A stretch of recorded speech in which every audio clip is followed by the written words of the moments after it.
तर SYBA मध्ये semester 3 मध्ये सर्वांचं स्वागत. स्लाइड शो तुम्हाला दिसतोय. त्याच्यामध्ये सुरुवातीला मुद्दाम ठळकपणे एक मोठा लिंक दिलेली आहे. हा स्लाइड शो तुम्हाला मी नंतर तुमच्या ग्रुपवर पण टाकेन, तुम्हाला कॉपी करता येईल.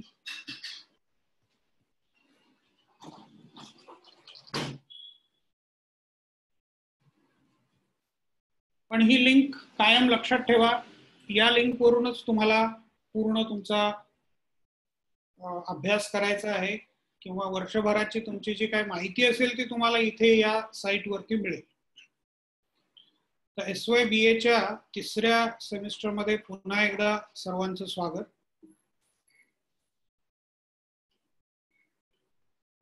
सुरुवात करूया ते तुमच्या मागच्या वर्षीच्या रिझल्ट पासून.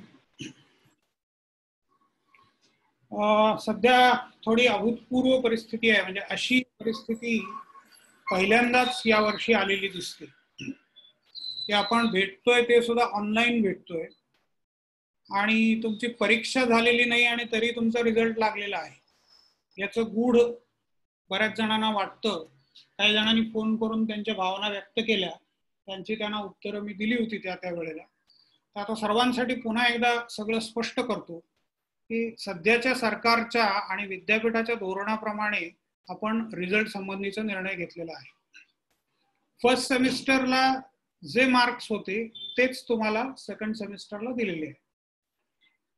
तुम्ही जर मार्कशीट काढून पाहिलं तर तुमच्या लक्षात येईल की फक्त फाउंडेशन कोर्सचे मार्क बदलले आहेत, कारण त्याचे इंटरनल्स तुम्ही प्रोजेक्ट सबमिट केले होते तर ते जे आहेत ते तुम्हाला मिळाले. त्यामुळे ते फक्त वेगळे आहेत, बाकीचे तसेचे तसे आहेत. अर्थात इथे जे पास झाले होते त्यांना अर्थातच सगळे विषय ते आताही पास झाले आहेत आणि ज्यांचे जे विषय राहिले होते ते तसेच राहिले. एखाद दुसरा विषय तुमचा राहिला असेल तर तो तसाच राहील आणि त्याची परीक्षा तुम्हाला परत द्यायला लागेल. सरकारच्या किंवा विद्यापीठाच्या सर्क्युलर पण आपण ग्रुपवर आपल्या टाकलेलं होतं, ते पुन्हा पहा तुम्ही, म्हणजे तुमच्या लक्षात येईल. आता मागच्या सगळ्या गोष्टी विसरून आपल्याला नव्याने कामाला लागायचं आहे. मागच्या सगळ्या गोष्टी विसरायच्या याचा अर्थ परीक्षा तर द्यायची आहे तुम्हाला, त्याची तयारी पण आपण करायची आहे. त्याच्या संबंधी पण मी नंतर या लेक्चर नंतर सांगेन तुम्हाला. पण आपले लेक्चर साधारणपणे या पद्धतीने आता चालत राहतील. तुम्हाला यावर्षी किती विषय आहेत, कोणते पेपर्स आहेत, तर पहिल्यांदा विषय आणि पेपर्स, सब्जेक्ट आणि पेपर्स या संकल्पना दोन्ही जरा स्पष्ट करूया. पहिल्या वर्षामध्ये म्हणजे FYBA मध्ये तुम्हाला 5 विषय होते आणि त्याचे एकूण 6 पेपर्स होते. ते कसे ते पहा. राज्यशास्त्र, अर्थशास्त्र म्हणजे पॉलिटिकल सायन्स, इकॉनॉमिक्स, मराठी हे 3 विषय. मराठीचे ऑप्शनल आणि कंपल्सरी असे 2 पेपर्स होते. त्याच्यानंतर फाउंडेशन कोर्सचा एक पेपर होता आणि कम्युनिकेशन स्किल्सचा एक पेपर होता. म्हणजे विषय 5, राज्यशास्त्र, अर्थशास्त्र, मराठी, FC आणि CS. पेपर मात्र टोटल 6. आता या 5 विषयांपैकी 3 विषय जसे तसे, 4 विषय जसे तसे पुढच्या वर्षी पण कायम राहिलेले आहेत. तर वरचे 3 विषय म्हणजे राज्यशास्त्र, अर्थशास्त्र आणि मराठी याचे प्रत्येकी 2 पेपर्स तुम्हाला असणार आहेत. त्याच्यानंतर FC फाउंडेशन कोर्स हा परत याही वर्षी पेपर असणार आहे. त्याच्यामध्ये जसं मागच्या वर्षी होतं तसं जनरल नॉलेज याही वर्षी असेल. CS म्हणजे कम्युनिकेशन स्किल्स किंवा इंग्लिश लँग्वेज हे मात्र फर्स्ट इयर पुरतंच आहे आणि ते तिथेच पूर्ण होतं. आता सेकंड इयरला तुम्हाला ॲडव्हर्टायझिंग हा नवीन विषय आहे. अतिशय इंटरेस्टिंग विषय आहे. जाहिरात कला असं मराठीमध्ये त्याला म्हणतात. जाहिरात कशी करायची, जाहिराती कशा प्रकारच्या असतात, जाहिरातीचे एकूण अर्थशास्त्र कसं असतं, मानसशास्त्राचा अभ्यास किती करावा लागतो, राज्यशास्त्राचा अभ्यास किती करावा लागतो. अमूलच्या जाहिराती तुम्ही पाहिल्या तर तुमच्या लक्षात येईल की करंट अफेअर्स वरती त्यांची रोजची जाहिरात असते किंवा साधारणपणे 3-4 दिवसांनी, आठवड्यांनी जेव्हा केव्हा बदलतात तर करंट अफेअर्स त्याच्यामध्ये त्यांनी घेतलेले असतात. तर हे ॲडव्हर्टायझिंगचं विश्व हे त्याच्यामध्ये पण तुम्हाला पुढे मोठा स्कोप आहे. तुम्ही जर ठरवलं आणि त्याच्यात जायचं तर त्याच्यामध्ये पण स्कोप आहे. तुमच्याकडे चित्रकला किंवा संगीत याची जर माहिती असेल तर ॲडव्हर्टायझिंगमध्ये तो एक प्लस पॉईंट ठरेल. तर यावर्षी तुम्हाला राज्यशास्त्राचे 2 पेपर्स, अर्थशास्त्राचे 2 पेपर्स, मराठीचे 2 पेपर्स, फाउंडेशन कोर्स आणि ॲडव्हर्टायझिंग. तुमच्या युनिव्हर्सिटीच्या फॉर्ममध्ये काहीतरी इंट्रोडक्शन टू ॲडव्हर्टायझिंग असं नाव त्याचं दिलेलं आहे. तर ते नाव तिथेच तेच सिलेक्ट तुम्हाला करायचं आहे. तर असे 6 + 2 8 पेपर्स तुम्हाला असतील. सेमिस्टर 3ला हे 8 पेपर्स आणि पुन्हा सेमिस्टर 4ला तेच पेपर्स तेच असतील. त्याचा पुढचा भाग असेल. सेमिस्टर सिस्टीम केल्यामुळे 1 पेपर 2 याच्यामध्ये विभागला गेला. तर आत्ता अर्थातच 100 मार्काची परीक्षा म्हणजे टोटल 800 मार्काची परीक्षा असेल आणि नेहमीप्रमाणे 40% पासिंग असेल. इथे मला वाटतं प्रोजेक्ट फक्त तुम्हाला FC ला आहे, जसा मागच्या वर्षी होता तसा. बाकी कुठल्याही विषयाला प्रोजेक्ट नाही. तर FC ला प्रोजेक्ट असल्यामुळे 80-20 किंवा 75-25 जे काही नेहमीचं तुमचं डिव्हिजन असतं ते इथे असेल. तर ते अर्थात तुम्हाला FC चे सर अधिक चांगल्या पद्धतीने सांगतील. प्रत्येक विषयाचे टाइमटेबल आपण केलेलं आहे. त्याप्रमाणे अर्थात काही जसे तुम्हाला अडचणी आहेत तसे शिक्षकांना पण काही अडचणी आहेत. तांत्रिक अडचणी असतील, आणखीन काही असतील, तर हळूहळू प्रत्येक जण ते सुरू करण्याचा प्रयत्न करतो आहे. मुंबईमधल्या बऱ्याच कॉलेजेसचं बॅकग्राऊंड बघितलं तर बऱ्याच कॉलेजेसनी अभ्यासक्रम याच पद्धतीने सुरू केलेला आहे. तुम्हाला ऍडमिशन संबंधी आणखीन काही अडचणी येत असतील तर शेवटी एक साईट देतो तुम्हाला. त्या साईटवरती तुम्हाला बाकी सर्व इन्फॉर्मेशन, जे प्रश्न मला सतत येत राहतात तर त्या प्रश्नांची उत्तरं तिथे मी देऊन ठेवलेली आहेत. त्यामुळे ते तुम्हाला पाहून तुमच्या अडचणी सगळ्या सुटतील. फी ऑनलाईनच भरायची आहे आणि ऑनलाईन भरून तुमचे ऍडमिशन कन्फर्म करून घ्यायचे. कोणी कोणी कन्फर्म केली आणि कोणाची अजून नाही झालेली त्याची एक यादी मी आपल्या ग्रुपवरती टाकलेली होती. तर आता आपण येऊया राज्यशास्त्राच्या पेपर्सकडे. राज्यशास्त्राचे 2 पेपर्स, पॉलिटिकल थिअरी, राजकीय सिद्धांत आणि पब्लिक ॲडमिनिस्ट्रेशन, लोकप्रशासन. तर सुरुवातीला आपण बघूया पॉलिटिकल थिअरी.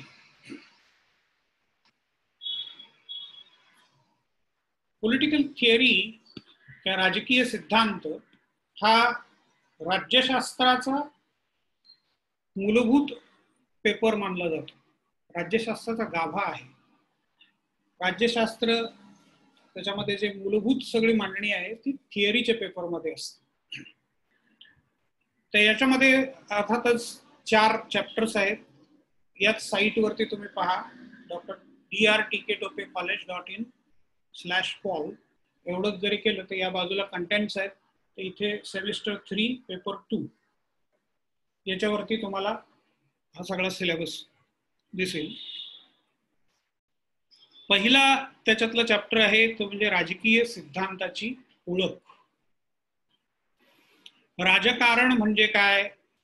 राजकारण म्हणजे भानगड, राजकारण म्हणजे वाईट काहीतरी, राजकारण म्हणजे हिंसाचार, राजकारण म्हणजे द्वेष, राजकारण म्हणजे एकमेकाचे पाय खेचणे, एकमेकाला खड्ड्यात घालणे. तर याच्या पलीकडे राजकारणाची एक मोठी व्याख्या आहे, व्यापक व्याख्या आहे. संघर्ष अटळ आहेत. संघर्ष अटळ आहेत कारण का? तर साधनं कमी आहेत आणि साध्य अमर्याद आहेत. भारत ज्या वेळेला स्वतंत्र झाला 1947 साली तेवढीच त्याची भूमी आहे आजही.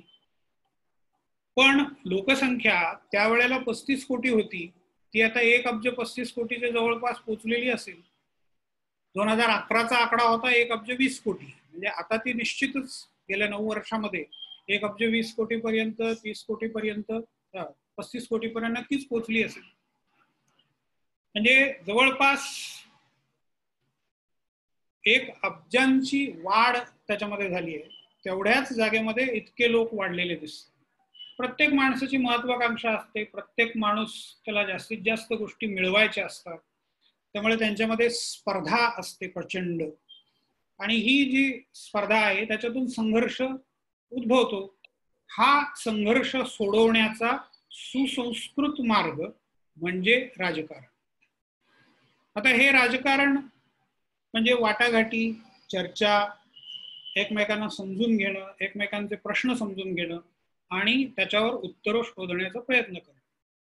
मग ही चर्चा कोणी करायची? मग राजा आणि त्याचे प्रतिनिधी, की लोकशाही पद्धतीने निवडून आलेले सत्ताधीश, तर हे सगळं ठरवणं हे राजकारणाचा हा भाग आहे. याचा अभ्यास करणारं शास्त्र म्हणजे राज्यशास्त्र. तर राजकीय सिद्धांत म्हणजे काय हे पहिल्यांदा आपल्याला पहिल्या भागामध्ये पाहायचं आहे. संकल्पना, कल्पना, सिद्धांत आपण सगळे विस्ताराने आपण या सगळ्या गोष्टी पाहणार आहोत. राजकीय सिद्धांताच्या अभ्यासाचे 2 दृष्टिकोन आहेत. एक पारंपरिक दृष्टिकोन साधारणपणे 1950 पर्यंत प्रचलित असलेला आणि त्याच्यानंतर पुढे विकसित झालेला तो समकालीन दृष्टिकोन असं त्याला म्हणतो किंवा आधुनिक दृष्टिकोन असं म्हणतो. दुसऱ्या चॅप्टरमध्ये राज्य, नागरी समाज आणि बाजार या 3 संकल्पना समजावून घ्यायच्या आहे. राज्य हा थोडासा गोंधळात टाकणारा, कन्फ्यूज करणारा शब्द आहे. राज्य म्हणजे कर्नाटक, गुजरात, महाराष्ट्र याला राज्य म्हणायचं, आपण त्याला म्हणतो राज्य, पण ते घटक राज्य झालं, भारताचं घटक राज्य. इथे आपल्याला राज्य जेव्हा आपण शब्द वापरतो तेव्हा राज्य संस्था हा शब्द अपेक्षित आहे. राज्य संस्था म्हणजे काय? जी समाजाला नियंत्रित करते ती राज्य संस्था. आता भारतामध्ये भारत सरकार, केंद्र सरकार भारताचं मोदींचं सरकार आहे. तर मोदींच्या सरकारच्या हातामध्ये भारताची संपूर्ण नियंत्रण आहे. ते म्हणतील ती पूर्व दिशा असते, ते म्हणतील ते अंतिम गोष्ट असते. म्हणजे अगदी केरळामध्ये लॉकडाऊन उठवला तर केंद्र सरकारने त्याच्याविषयी नाराजी व्यक्त केली, केरळाने ते परत लागू केलं. म्हणजे केंद्र सरकार म्हणतं ते तो अंतिम शब्द ठरतो. त्याच्यामुळे राज्य संस्था म्हणजे काय याचा सखोल अभ्यास इथे करायचा आहे आणि राज्याकडे बघण्याचे वेगवेगळे दृष्टिकोन अभ्यासायचे. राज्य, त्याच्यानंतर दुसरी संकल्पना महत्वाची येते ते म्हणजे राष्ट्र. राष्ट्र ही भावनिक संकल्पना आहे. आता इथे तुम्हाला फूड फॉर थॉट म्हणून एक वाक्य टाकतो की भारत 15 ऑगस्ट 1947 पूर्वी राष्ट्र होतं. भारत हे राष्ट्र अस्तित्वात होतं, पण 15 ऑगस्ट 47 नंतर भारत हे राष्ट्र राज्य अस्तित्वात आहे. इस्रायलची स्थापना 1948 मध्ये झाली. त्याच्या आधी इस्रायल हे राष्ट्र अस्तित्वात होतं. म्हणजे राष्ट्र मनामध्ये असतं. राष्ट्र ही भावनिक संकल्पना आहे. राष्ट्र लोकांच्या मनामध्ये असतं आणि राज्य हे भूमीवर असतं. राज्याला निश्चित सीमांची गरज असते, शासन व्यवस्थेची गरज असते. शासन व्यवस्था सार्वभौम लागते आणि लोकसंख्या पण लागते. पृथ्वीच्या 6 खंडांवरती राज्य, वेगवेगळे राज्य पसरलेली आहेत. एकच खंड आहे की जिथे राज्य नाहीये.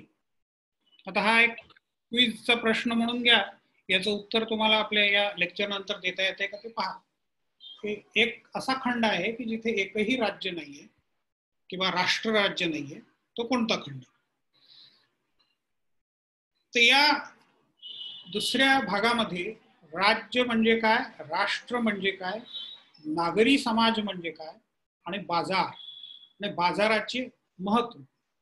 बाजार आजच्या जीवनामध्ये आपल्या खूप महत्वाचा ठरलेला आहे आणि तो आपल्या जीवनाला हल्ली दिशा देतो आहे. लिबरलायझेशन, प्रायव्हेटायझेशन आणि ग्लोबलायझेशन याची चर्चा जगभर आहे. त्याच्यामुळे कित्येकांना फायदा झालाय आणि कित्येकांचं नुकसान पण झालंय. काही जण त्याचा अत्यंत आनंदाने पुरस्कार करतात, उत्साहाने पुरस्कार करतात, तर काही जण तेवढाच त्याचा द्वेष करतात, त्याच्या विरोधात आंदोलनं पण झाली.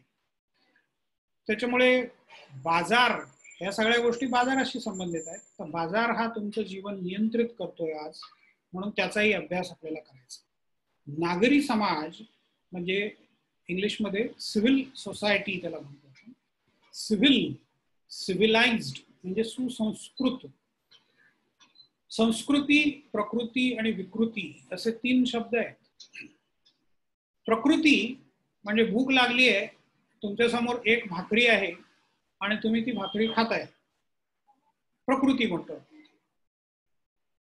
विकृती याचा अर्थ तुम्हाला भूक लागलेली नाहीये, तुमच्या समोरच्या माणसाला भूक लागली आहे, त्याच्याजवळ एक भाकरी आहे, पण तुम्ही त्याला मारणार, त्याची भाकरी ओढून घेणार आणि ती गरज नसताना खाणार.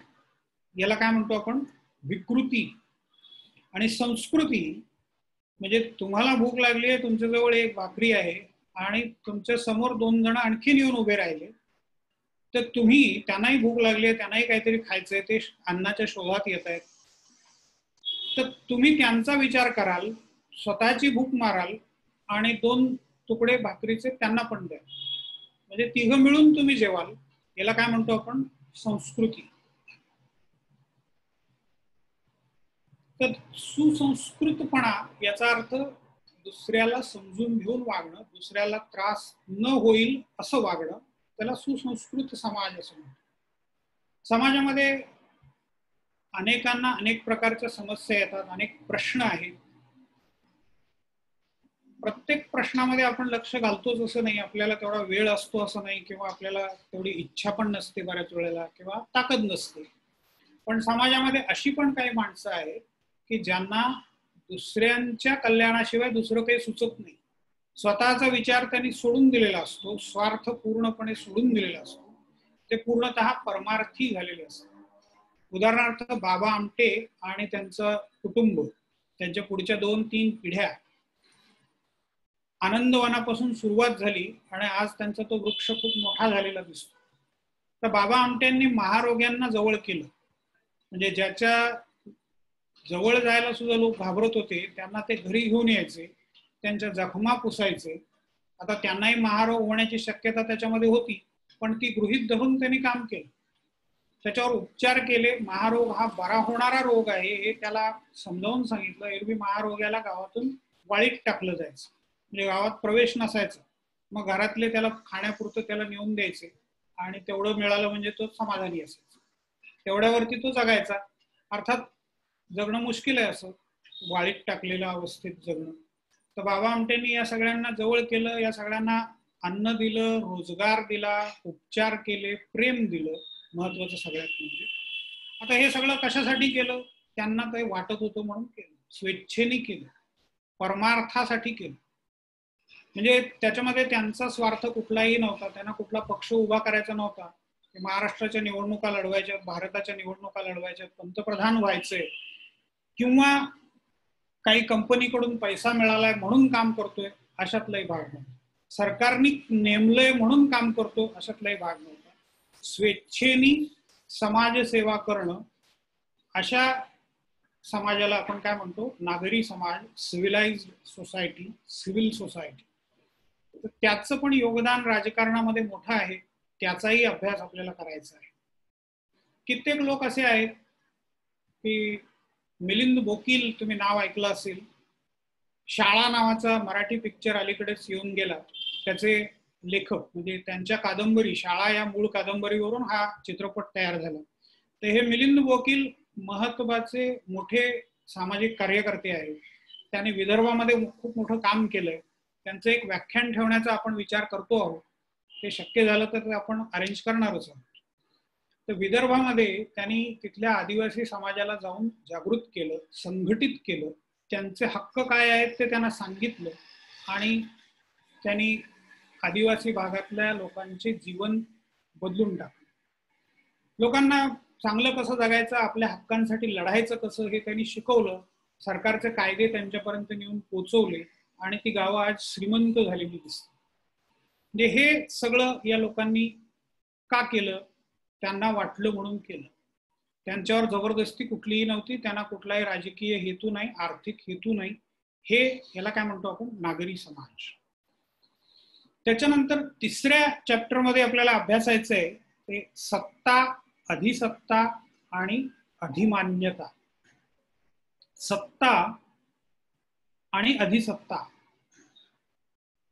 आणि अधिमान्यता तिन्ही एकमेकांशी जोडलेल्या गोष्टी आहेत. अगदी थोडक्यात सांगायचं झालं तर अधिमान्यता याचा अर्थ, आपण रात्रीच्या वेळेला तुम्ही चाललेला आहात, दोन चोर आले, त्यांनी अंधारामध्ये तुम्हाला गाठलं, जबरदस्तीने तुमच्याकडनं तुमचे पैसे काढून घेतले. म्हणजे तुमच्यावरती त्यांनी सत्ता गाजवली. एक प्रकारे सत्ता गाजवणं याचा सरळ साधा अर्थ दुसऱ्याला आपल्या म्हणण्याप्रमाणे वागायला लावणं. मग ते कशाच्या आधाराने वागायला लावतात त्याच्या आधारावरती त्या सत्तेचा प्रकार ठरतो. चोरांनी तुम्हाला तुमच्या खिशातले पैसे काढायला लावले, तुमची इच्छा नव्हती पण तुम्ही ते दिलेत, कारण त्याच्या हातात चाकू होता आणि तो चाकू तो तुमच्या मानेवरून फिरवेल अशी भीती तुम्हाला होती, त्यामुळे तुम्ही त्याचं ऐकलं. मग ही जी सत्ता त्यांनी गाजवली याची अधिमान्यता, लेजिटिमसी त्याला म्हणतात इंग्लिशमध्ये, याची लेजिटिमसी त्याच्याकडे नाहीये, ती लेजिटिमेट पॉवर नाहीये, ती त्यांनी त्याच्या फिजिकल पॉवरवरती मिळवलेली सत्ता आहे. म्हणजे त्याचे शारीरिक बळ, त्याच्या आधारावरती त्यांनी मिळवलेली ती सत्ता आहे. पण ज्या वेळेला एखादा कलेक्टर तुम्हाला एखादी गोष्ट करायला सांगतो किंवा एखादा ट्रॅफिक पोलीस तुम्हाला या बाजूने जाऊ नका किंवा या बाजूने जा आणि या बाजूने गेलात हे चुकलं म्हणून तुम्हाला दंड भरावा लागेल, पैसे द्या. पोलीस ज्या वेळेला पैसे द्या म्हणून सांगतो ट्रॅफिक पोलीस, त्याची तो पावती देतो. म्हणजे त्याचा ती जी सत्ता आहे ती कशी सत्ता आहे? अधिमान्य. त्याला मान्यता दिलेली आहे, कायद्याने मान्यता दिली आहे. कायदा कोणी केला? आमदारांनी केला. आमदार कोणी निवडले? आपणच निवडले. म्हणजे ही सगळी लिंक त्या पोलिसांनी पैसे मागण्याच्या मागे आहे. ते पोलीस पैसे मागतो तो कायद्याच्या आधाराने मागतो. कायदा कोण करतं? तर आमदार करतात, राज्याचे कायदे. आणि आमदारांना कोण निवडून देतो? तर आपण निवडून देतो, सामान्य जनता निवडून देते, 18 वर्षाच्या वरचे सगळे नागरिक निवडून देतो. त्यामुळे ती अधिमान्य सत्ता झाली. तर सत्ता, अधिसत्ता आणि अधिमान्यता या तीन संकल्पना इथे पाहायच्या आहेत आपल्याला. आणि चौथा चॅप्टर आहे तो आहे कायदा आणि राजकीय उत्तरदायित्व. या दोन संकल्पना अभ्यासायच्या. कायद्याचा उल्लेख वरती झाला, त्याच्यानंतर आता पुन्हा कायदा म्हणजे काय हे विस्ताराने आपल्याला खूप पाहायचं. कायद्याचं महत्व तुम्हाला माहिती आहे. तुमच्यापैकी बऱ्याच जणांना लॉ करायचा असेल, म्हणजे लॉचा 5 वर्षांचा कोर्स आहे, कमीत कमी 3 वर्षाचा 12वी नंतर, पण तो सुद्धा एकूण 5 वर्षाचाच होतो, कारण तुम्ही 11वी 12वी मध्ये पण त्या संदर्भात तुम्ही शिकता आणि मग जे BA पर्यंत तुम्ही शिकता आणि 3 वर्ष म्हणजे तो आणखीन जास्त होतं. तर लॉचा 5-5 वर्ष अभ्यास केला जाऊ शकतो. याच्यावरून एक उदाहरण म्हणून तुम्हाला सांगतो, लॉ ही सगळ्यात मोठी गोष्ट आहे. तुमचं जीवन सध्या सगळं कशामुळे नियंत्रित होतं? कशाने नियंत्रित होतं? कायद्याने नियंत्रित होतं. तुम्ही आणि आम्ही एकत्र इथे आत्ता आलो आहोत, हे कशामुळे आलो? तर कॉलेजने टाइम टेबल तयार केलं. टाइम टेबल म्हणजे सुद्धा एक कायदा आहे. कायदा कॉलेज तयार करतं, ग्रामपंचायत तयार करते, महाराष्ट्राची विधानसभा तयार करते, मुंबई महानगरपालिका तयार करते, एखादी कंपनी, एखादी सोसायटी, एखादा वर्ग पण तो तयार करू शकतो. आता काल एकाचे मला एक तुमच्या ग्रुपमधून एकाची अशी परमिशन एकाने मागितली की आम्हाला आमचा ग्रुप तयार करायचा आहे, तर आम्ही करू का? तुम्ही तुमचा ग्रुप जेव्हा कराल त्यावेळेला त्याच्यामध्ये तुम्ही काहीतरी नियम ठरवून द्याल, म्हणजे तो सुद्धा झाला कायदा. तर कायदा सगळीकडे आहे. म्हणजे थेट 2 माणसं एकत्र आली की कायदा हा भाग येतोच. म्हणजे काहीतरी नियमांनी वागणं हे ठरतोच आपोआप. मग लिखित कायदा आणि अलिखित कायदा. पार्लमेंटचा कायदा, घटनेचा कायदा. घटना म्हणजे काय? म्हणजे हे सगळ्या बेसिक गोष्टी आहेत, त्या कायद्याची संकल्पना आपल्याला इथे शिकायची आहे. त्याच्यानंतर राजकीय उत्तरदायित्व, अतिशय इंटरेस्टिंग टॉपिक आहे की तुमची राजकीय जबाबदारी काय, तुमचं राजकीय उत्तरदायित्व काय. उत्तरदायित्व, जबाबदारी. तुम्हाला सरकार चांगलं जीवन जगायला परिस्थिती निर्माण करून देतो. रस्ते बांधणार, हॉस्पिटल्स उभे करणार, शाळा पुरवणार, शाळा उघडणार, म्हणजे सर्व गोष्टी. पोलीस खातं आहे, लष्कर आहे तुमचं संरक्षण करण्यासाठी, सगळ्या गोष्टी राज्याने उपलब्ध करून दिलेल्या आहेत. तर तुम्हाला तुमचं कर्तव्य राज्याच्या प्रती काय ठरतं? नागरिकांचं राजकीय उत्तरदायित्व. तर तुम्ही नागरिक, तर तुमचं काम काय आहे? राज्याच्या कायद्यांचं पालन करणं. मग पुढचा प्रश्न असा निर्माण होतो की कायदा करणारे पंतप्रधान, मंत्रिमंडळ आणि ब्युरोक्रेसी, लोकप्रशासन, त्याच्याकडे आता पुढच्या पेपरचं बघायचंच आहे आपल्याला. तर कायदा करणारे साधारणपणे सगळे मिळून धरले तर काही लाखांमध्ये असतील. एवढ्याच लोकांनी केलेला कायदा 1.5 अब्ज लोक जवळपास कसा काय पाळतात? हा राजकीय उत्तरदायित्वाचा प्रश्न आहे. म्हणजे इतके लोक आज्ञाधारक कसे होतात?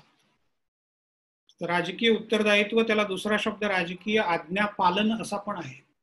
तर आज्ञापालन एवढ्या मोठ्या प्रमाणावरती कसं होतं, हे सगळं आपल्याला राजकीय उत्तरदायित्व या भागामध्ये पाहायचं आहे.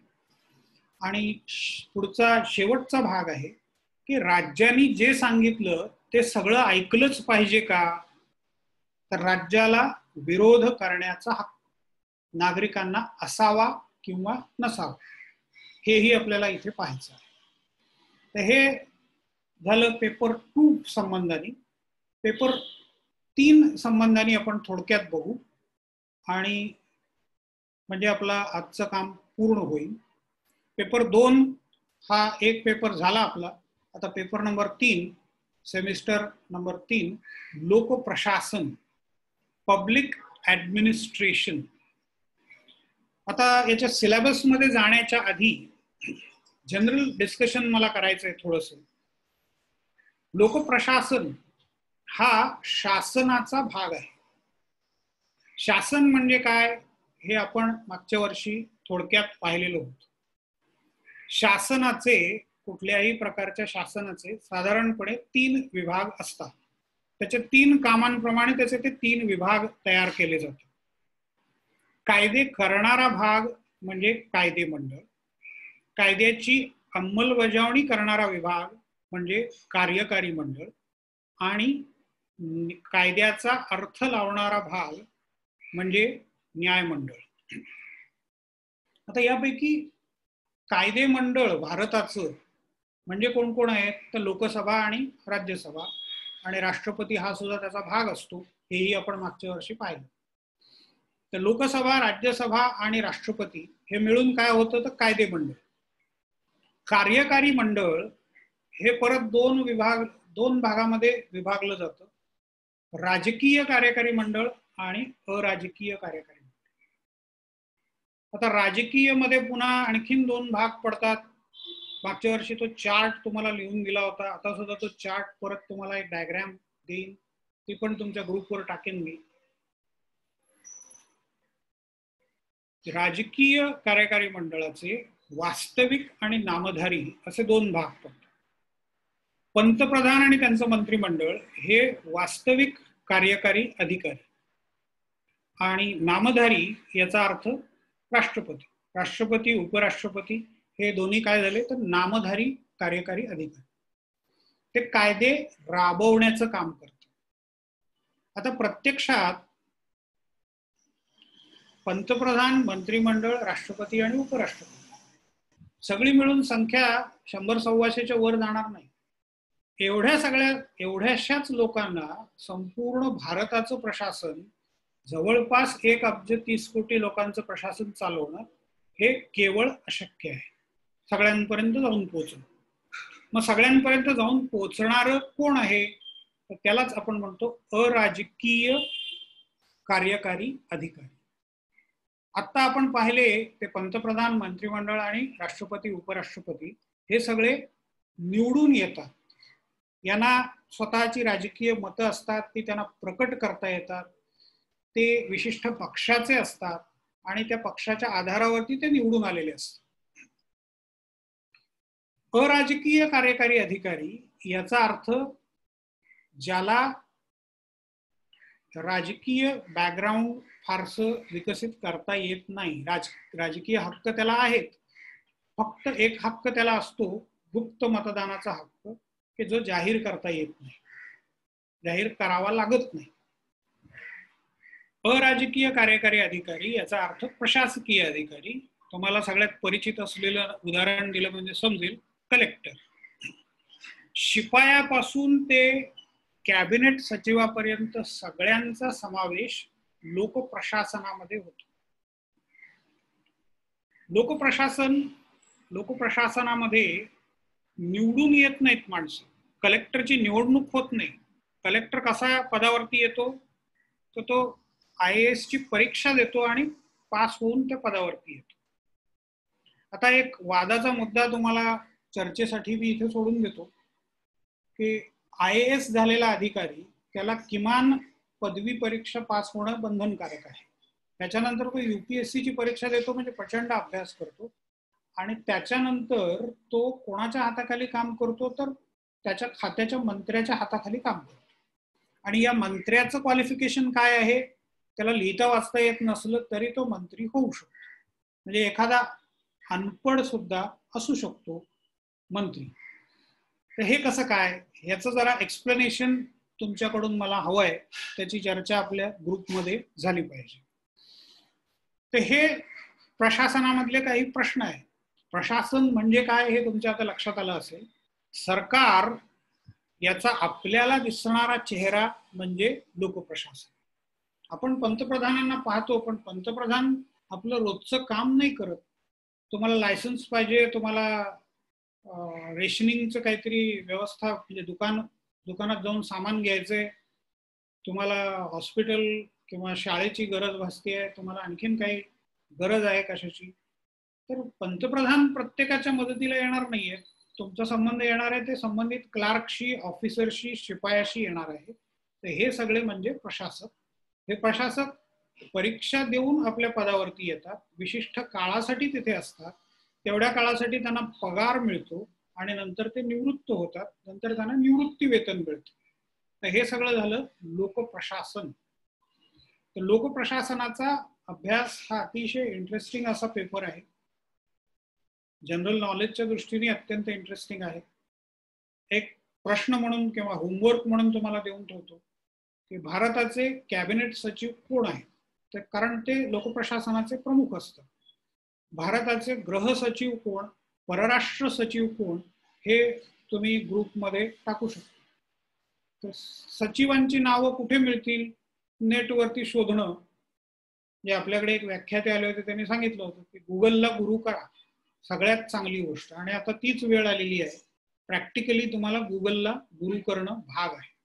तर गुगलला गुरु करा आणि कॅबिनेट सचिव कोण, बाकीच्या खात्यांचे सचिव कोण, हे शोधण्याचा प्रयत्न करा. त्यांची नावं शोधून मध्ये टाका. तर इथे पहिला चॅप्टर आहे तो म्हणजे लोकप्रशासनाचा परिचय, त्याचा अर्थ, व्याप्ती आणि त्याचं महत्व. महत्व याच्यासाठीचं एक वाक्य आहे इंग्लिश मधलं, फ्रॉम क्रेडल टू ग्रेव्ह, पाळण्यापासून ते थडग्यापर्यंत, असं त्याचा विस्तार आहे. सगळीकडे त्याचं अस्तित्व तुम्हाला जाणवतं. प्रत्येक माणसाला लोकप्रशासनावर आधारित राहावं लागतं, लोकप्रशासनाची गरज असते. तर लोकप्रशासन हा अभ्यास विषय, लोकप्रशासनाचा अभ्यास कधी सुरू झाला, त्याच्यामध्ये कसा कसा विकास झाला, ते आपल्याला दुसऱ्या टप्प्यावरती पाहायचंय. तिसरा जो भाग आहे त्याला खाऊजा असा एक शब्द वापरतो, शॉर्ट फॉर्म, म्हणजे खाजगीकरण, उदारीकरण आणि जागतिकीकरण, किंवा इंग्लिशमध्ये त्याचा शॉर्ट फॉर्म आहे म्हणजे LPG, liberalisation, privatisation and globalisation. तर हे सगळं काय आहे त्याचा अभ्यास आपल्याला तिसऱ्या भागात करायचा. आणि त्याचा म्हणजे या सगळ्या गोष्टींचा उदारीकरण, खाजगीकरण आणि जागतिकीकरण याचा लोकप्रशासनावर काय प्रभाव पडला ते आपल्याला या भागामध्ये पाहायचं. त्याच्यानंतर दुसरा चॅप्टर आहे ते म्हणजे प्रशासनाचे वेगवेगळे सिद्धांत. प्रशासन कसं चालवावं याच्या संबंधी बरंच चिंतन अमेरिकनांनी केलं, युरोपियन लोकांनी केलं. आता या चॅप्टरमध्ये 3 लोकांचा अभ्यास आपल्याला करायचा आहे, फ्रेडरिक विन्स्लॉव टेलर, मॅक्स वेबर आणि एल्टन मेयो. एल्टन मेयो आणि टेलर हे अमेरिकन, तर मॅक्स वेबर हा जर्मन. तर यांनी जे सिद्धांत मांडले प्रशासनासंबंधी, शास्त्रीय व्यवस्थापनाचा सिद्धांत असेल, नोकरशाहीचा सिद्धांत असेल किंवा मानवी संबंधांचा सिद्धांत असेल, तर हे सगळे सिद्धांत आपल्याला दुसऱ्या चॅप्टरमध्ये पाहायचं.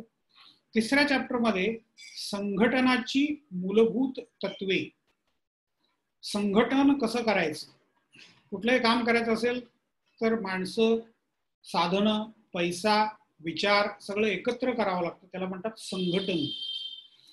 तर संघटनाची काही तत्व आहेत आणि काही सिद्धांत आहेत.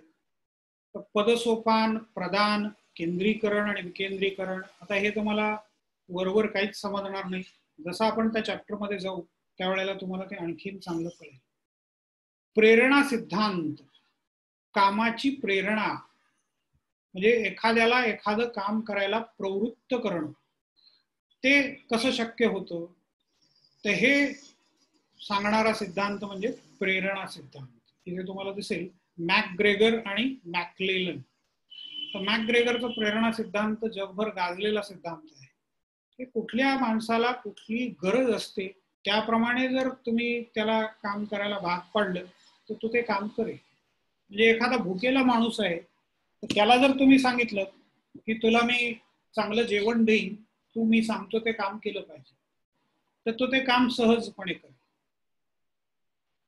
ते अतिशय अवघड असलं, कठीण असलं, किचकट असलं, किळसवाणं असलं तरी तो करेल, कारण ते केल्यानंतर आपल्याला काम मिळणार आहे, अन्न मिळणार आहे, हे त्याच्यासाठी त्यामुळे प्रेरणादायक आहे.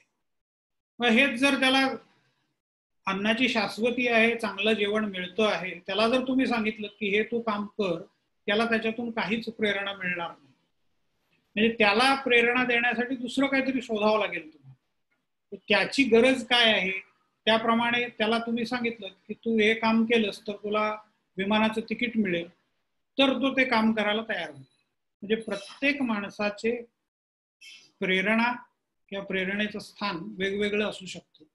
त्याच्यानंतर नेतृत्व सिद्धांत तुम्हाला तिथे पाहायचा आहे. आणि चौथा आणि शेवटचा चॅप्टर जो आहे याच्यातला, त्याच्यामध्ये बरंचसं जनरल नॉलेज आहे. परत प्रशासनातील प्रचलित तंत्रे आणि पद्धती, अतिशय इंटरेस्टिंग असा सुशासन, ई शासन आणि सार्वजनिक आणि खाजगी भागीदारी. डोळे उघडे ठेवून जर आजूबाजूला पाहिलं तर या सगळ्या गोष्टी तुम्हाला दिसतील. वर्तमानपत्रात सगळ्या या गोष्टींचा उल्लेख येत राहतो. सुशासन, गुड गव्हर्नन्स असं त्याला म्हणतात. गुड गव्हर्नन्स म्हणजे कमीत कमी नियम, कमीत कमी अडचणी याच्यातून शासन चालवणं. गुड गव्हर्नन्ससाठी उदाहरण तुम्ही एक न्यूझीलंडचं घ्या आणि एका बाजूला अमेरिकेचं घ्या. न्यूझीलंड कालच डिक्लेअर केलं की 100 दिवस झाले तिथे एकही नव्याने केस नाही कोविड-19ची. आणि याच्या विरुद्ध अमेरिका किंवा ब्राझीलचे उदाहरण घ्या. ब्राझीलमध्ये मृतांची संख्या 1 लाखाच्या वर गेली आहे. अमेरिकेमध्ये त्याच प्रकारची अवस्था आहे. गुड गव्हर्नन्स कुठे आहे तुमच्या लक्षात येईल आणि गुड गव्हर्नन्स कशाला म्हणायचं तुमच्या लक्षात येईल. भारतासारखी अत्यंत कठीण स्थिती आहे, या कठीण परिस्थितीमध्ये सुद्धा भारतीय प्रशासनाने जे करून दाखवलंय ते पण लक्षणीय आहे. फाळणी झाली त्यावेळेला 1947 मध्ये पाकिस्तानमधून लाखो लोक भारतामध्ये आले होते. त्या सगळ्यांचं म्हणजे त्यावेळेला एक लक्षात घ्या की मोबाईल नाहीये, फेसबुक नाहीये किंवा व्हॉट्सअप नाहीये, कुठलीही साधनं संपर्काची एकमेकांशी तिथे नाहीयेत उपलब्ध. त्या काळामध्ये लाखो लोकांना दिल्लीमध्ये मोठ्या मोठ्या मैदानांमध्ये कॅम्प्स उभे करून त्यांची विभागणी केली. प्रत्येकाला विचारलं की तुम्हाला भारताच्या कुठल्या भागामध्ये जायचं आहे, आणि मग त्याप्रमाणे त्यांची व्यवस्था केली. चेंबूर कॅम्प हा जो भाग आहे मुंबईमधला, तर चेंबूर कॅम्पमध्ये पाकिस्तानमधून आलेले सिंधी तुम्हाला दिसतील मोठ्या प्रमाणावरती. तर हे सिंधी लोक त्यांनी दिल्लीमध्ये सांगितलं की आम्हाला मुंबईमध्ये जायचं, तर त्यांना मुंबईत पाठवलं. काही जण हैदराबादमध्ये गेले, काही जण आसाम बिहारकडे गेले असतील, काही जण दक्षिणेकडे गेले असतील. ज्याचे जिकडे रिलेशनशिप आहे, ज्याला जे आवडतं, ज्याला जे आपलं वाटतं तिकडे त्या भागामध्ये ते गेले. तर त्या त्या ठिकाणी सुद्धा कॅम्प्स उभे करून वेगळ्या जागा देऊन या लोकांचं पुनर्वसन केलं. त्याबद्दल भारतीय प्रशासनाचं जगभर कौतुक झालं. याला म्हणायचं सुशासन. आता या सुशासनाला मदत करणारी आणखीन एक गोष्ट पुढे आलेली आहे, ते म्हणजे ई शासन किंवा ई प्रशासन. इंग्लिश शब्द सांगितल्यावर तुमच्या लवकर लक्षात येईल, त्याला ई गव्हर्नन्स असं म्हणतात.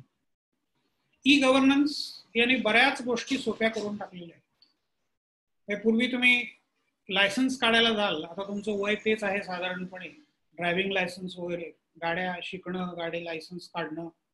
तर पूर्वी अशी पद्धत होती की तिथे जा, मग तिथे एजंट तुम्हाला गाठेल, मग तो फॉर्म घ्यायचा. फॉर्म मागायला तुम्ही ऑफिसमध्ये गेलात, तर ऑफिसवाला सांगेल की फॉर्म संपले आहेत, तुम्ही झेरॉक्स वाल्याकडे जा.